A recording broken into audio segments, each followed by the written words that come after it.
We love hip hop. I was playing some music in the beginning. I had to take a little leaf out of Joe Button's book right there and run some Queen, Another One Bites the Dust in the beginning of the pod. And I was running it for a reason. Because the Bigger Picture podcast is done. Damn, so for the people who might not know who the Bigger Picture podcast is, that's with Elliot Wilson, DJ Head, and Jeremy Heck, fellow Canadian. Okay. Except for the people who don't know. Shout out Jeremy. Yeah. Everybody know. Yeah. And big salute to Jeremy Heck because I have an interview with him on the channel, but a lot of people have mixed feelings about him. Like, to be honest, people have DM'd me behind the scenes like, yo, this guy's a goof. You're going to cook him today? And I'm like, no, but I'll play a clip because somebody did try to cook the homie. Right? If you could pull this up for me over here, Jake, courtesy of DJ Academics TV. What do you do? So Academics reacts to notoriously bitch-made culture vulture Jeremy Heck revealing the Bigger Picture podcast featuring Elliot Wilson and DJ Dickhead is coming to an end due to the fact that the soul of the earth watched or listened. Not a soul, my bad. The earth watched or listened to it. Oh my God, these guys are relentless. This nigga Jeremy, I don't know, you guys probably don't know who he is. He's like the sidekick. He's the Molly Querim of DJ Dickhead and Elliot Wilson. They had a show. Basically, after Drake and Kendrick kicked off, they built a show that was basically to hate on Drake. I ain't gonna lie to you. I gotta keep it beat. Like, no that cap. That was the only purpose of the show. We love Never hip seen hop. another clip other than that. Never seen an insightful, and by the way, I love Elliot, but I've never seen another insightful take of anything else. It was all about let's shit on Drake and let's try to build an entire career of shitting on Drake. Now, the shitting on Drake period kind of lasted for a year. It did, right? But I keep telling you, we're at an inflection point. Iceman's about to drop, right? We're having the rest of the industry basically saying, yo, y'all are tweaking, man. This shit been We down love since hip-hop. y'all all unfairly hated on Drake. A lot of people are rocking with Drizzy. I can't even lie. Kendrick is gone. I don't know where the fuck he's going, into the Batcave. And essentially all the entities that have been built upon Drake hate, they're all falling apart. Nobody gives a fuck about him no more. Because if you're still hating on Drake, like a year and a half later, people are like, yo, bro, do you have any other tricks? Now, okay, so I'm not going to play the whole thing, but yeah, basically, and this is a show that's on Hip Hop DX, right? Hip Hop DX is a pretty big platform. Maybe they don't have as much numbers as they used to have on YouTube, but they're still a relatively big platform. They're on red carpets all over the place. So that kind of sucks that podcast broke up.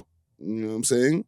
What are y'all thoughts? Why does it suck? Because they probably put a lot of money into that shit, bro. Okay, for them. I thought as a listener, I was about to say like, I'm not gonna lie, I've watched clips of the podcast. You know what I mean? Because like I rock with Elliot Wilson, kind of. You know what I mean? Although he moved kind of weird.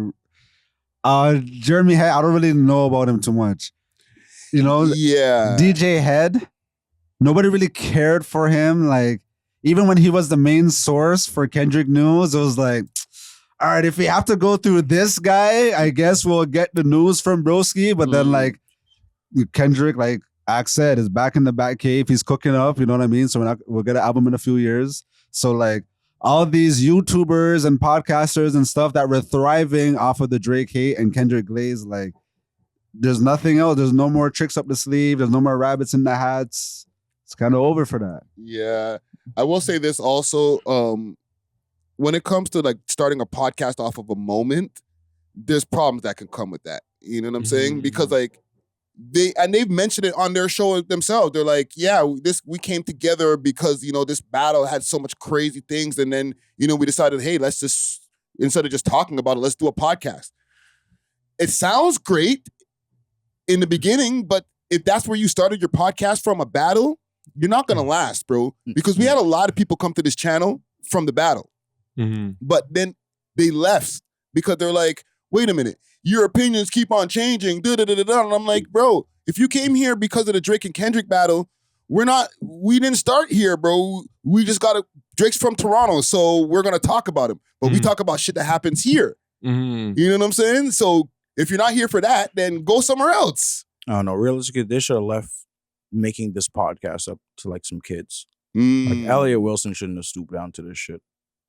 I fuck with Jeremy though, so obviously Jeremy's gonna do, you know what I'm saying, what Elliot's doing, whatever. Yeah. I fuck with Jeremy. He's always really good to me, so I got nothing bad to say about him. But Elliot, it's like, bro, you just went from like legendary media guy to like just dick eating, Cornball. eating the whole dick every time you went on this podcast. Drake. Find out another way to try to tear this nigga down. Yeah. And then the nigga would respond to this nigga and he get all giddy. And the nigga, and Drake's cooking him. Drake cook him in his comments and this nigga's getting all giddy and then go make another episode about it. Bro, dick eater. Like, you lost all credibility doing that weak ass shit. And now the shit closed down. Yeah. What a salty way to like have, that's the last like stain on your legacy. Like, that's whack. Yeah. A failed Shit is podcast. poop. What I will say is that like a house built without a solid foundation is not going to be a good house, and that was, they didn't have a good foundation. You know, Try to pick the edgiest topic on the fucking earth, nigga. Trying to hate on the biggest rapper we have. And that moment was such like a once in a millennium moment. It's like, okay, so you built your podcast off that. Like, are you waiting for another one of those moments? You know what I mean? Like, you're not gonna get one of those, fam. So what are you gonna do to sustain in between then? Yeah. As far as even with Jeremy too, like people are expecting like a few Toronto people, and you know, because Academics' audience, we kind of cross over. That like I'm gonna come over here and shit on Jeremy, but like nah. One thing is, people over here in Toronto, they're kind of disappointed. I won't say mad, but disappointed because he might not be as tapped in with some of the stuff that's going on over here. But it's not that easy to be tapped in with what's going on in Toronto if you're not here in Toronto.